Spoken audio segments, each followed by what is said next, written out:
Shalom, selamat pagi.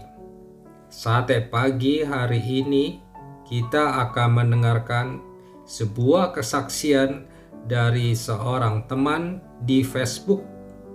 Sebuah kesaksian dan realita yang terjadi di perkotaan dan juga sebagai refleksi bagaimana bila kejadian ini terjadi di daerah. Kita memang dipaksa masuk ke era sekolah digital sebelum waktunya gara-gara wabah COVID. Karena infrastrukturnya belum disiapkan atau jaringan internet belum merata dan masih lemah, keterbatasan gadget dan sebagainya. Semoga saja Mas Menteri bisa memahami dan mencari jalan keluarnya. Tadi aku ke warnet, mau cetak stiker. Ada anak laki-laki usia 12 tahun, kira-kira usia dari anak-anak SMP. Bawa beberapa lembar kertas buku tulis yang disobek. Isinya tulisan-tulisan seperti draft tugas sekolah. Dia tanya sama operator warnet, "Kalau ngetik draft ini dan ngeprint, berapa harganya?" Kata si operator, "Biayanya sekitar 24.000. Biaya ngetik dan biaya ngeprint." Begitu tahu biayanya 24.000, anak itu diam melongo.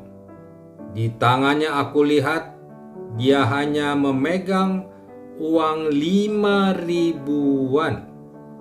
Terlihat di wajahnya antara bingung dan gak tahu harus bagaimana. Di satu sisi, tugas dari sekolah harus dikerjakan. Di satu sisi yang lain gak ada uang untuk ngeprint. Anak itu pulang dan janji akan kembali lagi. Tapi kertas tugasnya ditinggal. Aku minta kertas-kertas tersebut dan aku baca. Ternyata tugas dari sekolahnya membuat laporan kegiatan belajar di rumah selama pandemi berlangsung. Aku baca hingga selesai draft tersebut. Tata bahasanya bagus dan inti pokoknya juga tepat. Dia sampaikan beberapa kendala selama belajar di rumah. HP hanya ada satu milik ayahnya. Sementara yang harus belajar menggunakan HP ada 3 orang. Di antaranya dia dan 2 adiknya. Kebayangan kah? Aku bilang sama si operator, "Tolong diketikkan dan diprint. Nanti saya akan bayar." Nggak lama kemudian, si anak tadi datang dan bilang sama si operator, meminta kembali draft yang tadi. Si operator bilang bahwa tugasnya sedang diketik dan diprint. Anak itu bilang, "Tapi saya nggak ada uangnya." Dan operator bilang, "Udah, ada yang bayarin."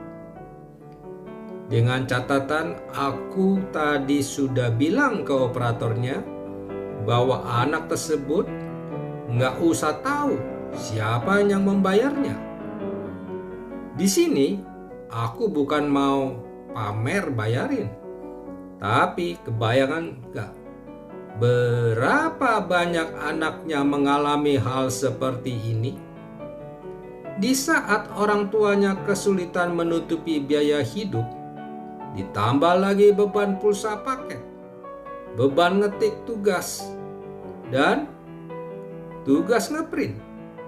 Kepada guru-guru, coba dipertimbangkan lagi. Memberi tugas memang harus, tapi di situasi seperti sekarang ini, kasihan anak-anak tersebut. Mereka takut kalau tidak mengerjakan tugas. Tapi untuk mengerjakan tugas itu butuh biaya yang tidak sedikit. Mudah-mudahan situasi ini segera berakhir. Mereka bisa kembali ke bangku sekolah tanpa membebani orang tuanya dengan pengeluaran-pengeluaran ekstra. Rasanya sedekah pulsa lebih dibutuhkan daripada sedekah sembako. Mari kita berdoa.